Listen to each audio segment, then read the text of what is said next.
Gracias, presidente. Compañeros, compañeras, lo que voy a mencionar ahorita no atenta en lo absoluto con la esencia de esta ley, la cual su servidor votó en favor en lo general, sino estriba en un principio constitucional y estriba en un principio universal de los países civilizados del mundo, que está consagrado en el artículo 14 de nuestra Constitución Política de los Estados Unidos Mexicanos, al mencionar: nadie podrá ser privado de la libertad o de sus propiedades, posesiones o derechos, sino mediante juicio seguido ante los tribunales previamente establecidos, en el que se cumplan las formalidades esenciales del procedimiento y conforme a las leyes expedidas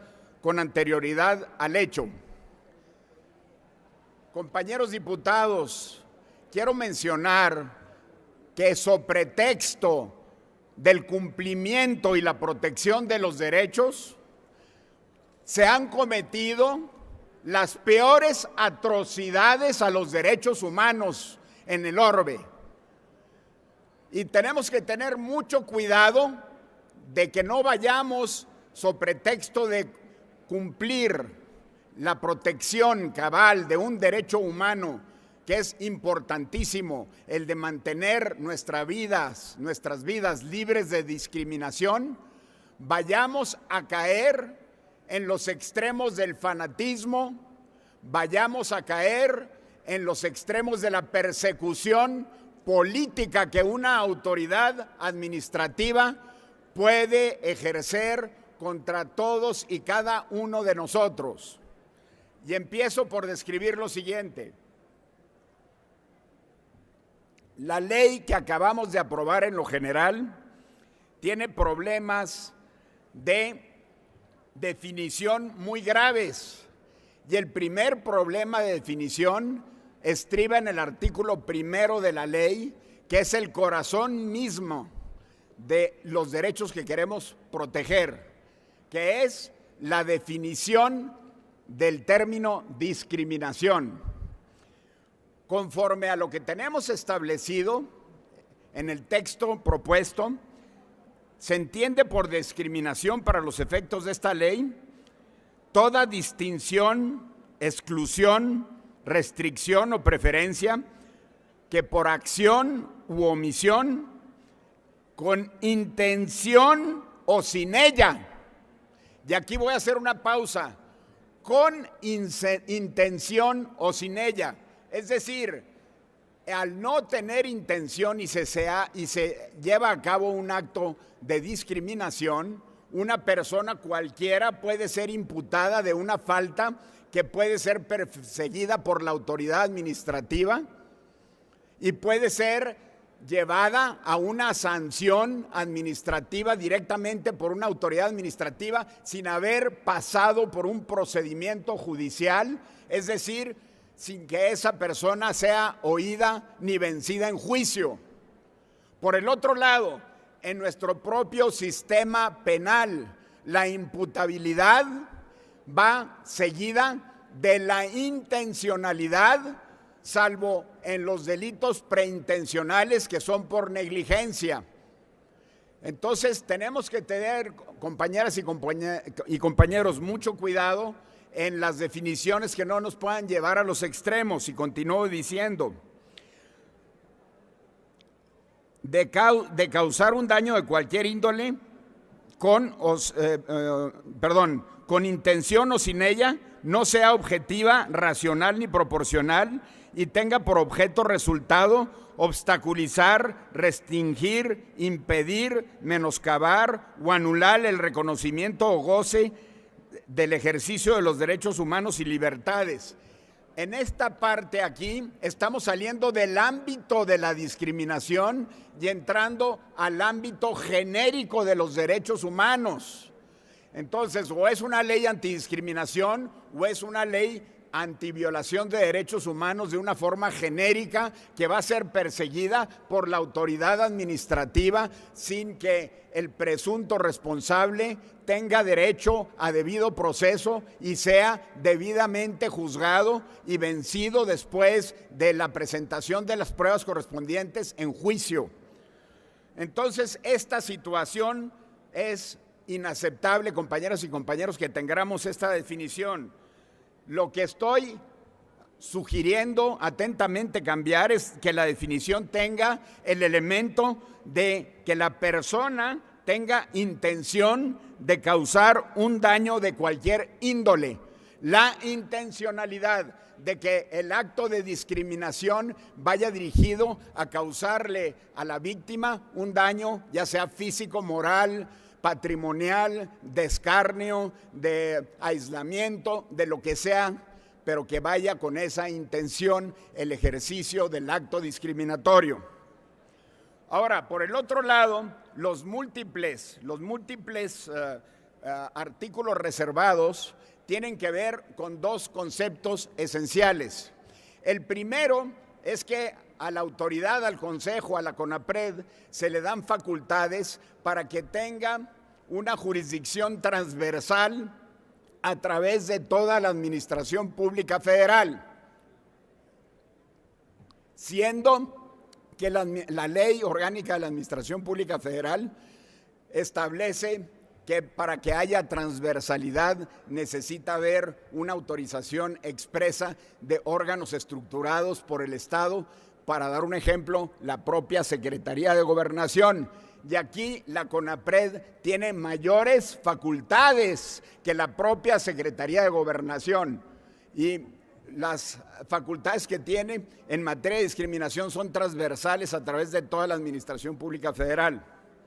Finalmente, compañeras y compañeros, el gran problema que tiene esta ley es que la CONAPRED se convierte en autoridad sancionadora de la conducta humana, sin que medie un juicio previo.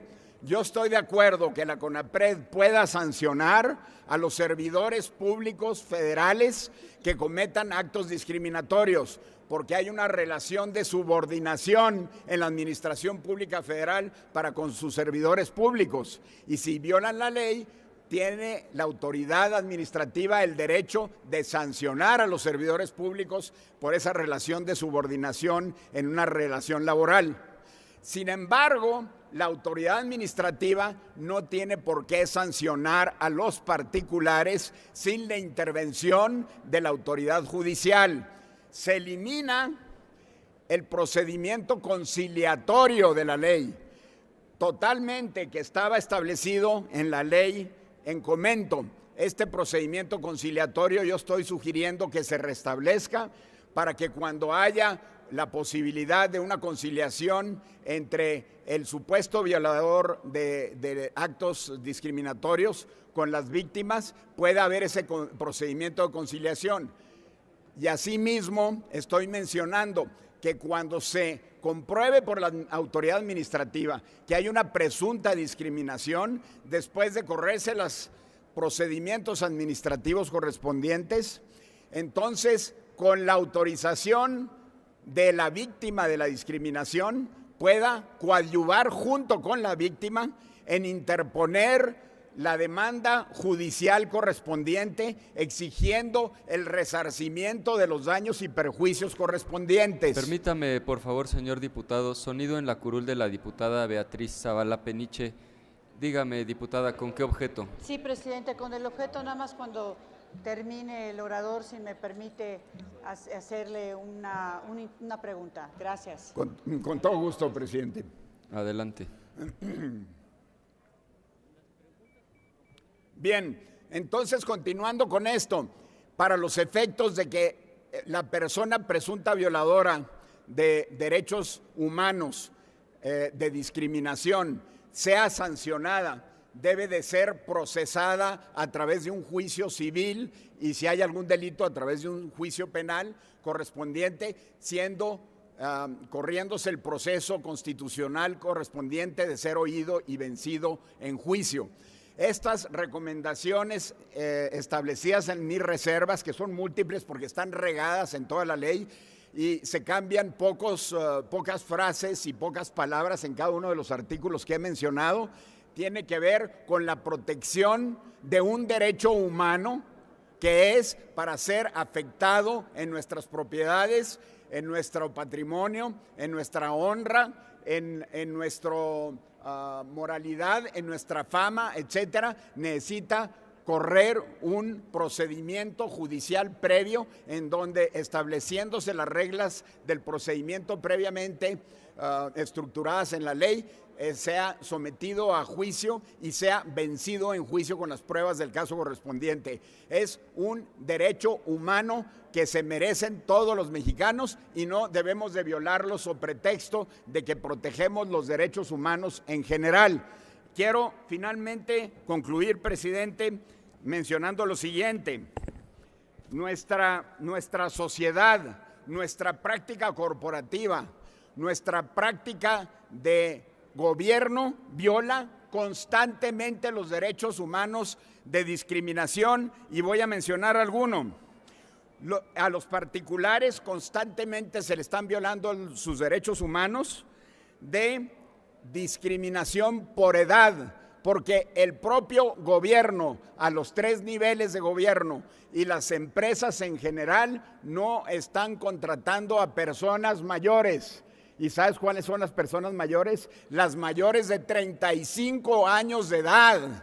Entonces hay violaciones terribles y tremendas que nuestra cultura y práctica cotidiana se están cometiendo constantemente, y debemos de fortalecer estos derechos de permanecer libres de discriminación bajo un marco constitucional cabal. Es cuanto, señor presidente. Gracias, diputado. Sonido en la curul de la diputada Beatriz Zavala. Dígame, Sí. Diputada, ¿con qué objeto? Sí, muchas gracias, presidente. Bueno, en primer lugar, nada más para hacer un comentario general. Esta ley se deriva también de una modificación constitucional al artículo 1 de la Constitución que realizamos en la legislatura pasada y que realmente es de mucha avanzada en cuanto a la protección de los derechos humanos y que incluyó otros tipos de discriminación que no estaban en ese artículo 1 de la Constitución, porque los tiempos sociales van cambiando y probablemente no había la evolución social para considerar que estos tipos o características podían ser motivo de discriminación. Así es que esta ley viene a completar esa reforma importantísima de manera hecha a la Constitución y nos permite establecer o llevar a aplicación que no se den esos tipos de discriminación. Siempre va a ser mejor en una sociedad que se evite la discriminación a que se trate de proteger de alguna manera a quien pudiera o no cometerla, estando de acuerdo en que se tiene que juzgar desde luego. Pero aquí, cuando se habla de la intencionalidad o la no intencionalidad, se refiere a que la definición, por ejemplo, por exclusión, no siempre se aplica o puede demostrarse la intencionalidad. Eso lo verá un juzgador. Y a nosotros o a algunos miembros del grupo parlamentario del PAN nos parece que es mejor siempre la protección de los derechos humanos y la no discriminación a anteponer otras características de tipo legal que son ya de aplicación de criterio. Así es que no coincidimos, al menos no coincido en lo planteado aquí, si bien es cierto que podría revisarse la aplicación de la CONAPRED o la forma en que la CONAPRED va a aplicar esta ley. En cuanto a los tipos de no discriminación y la generalidad para que se considere acto discriminativo, no coincidimos o no coincido en lo que usted aquí ha planteado.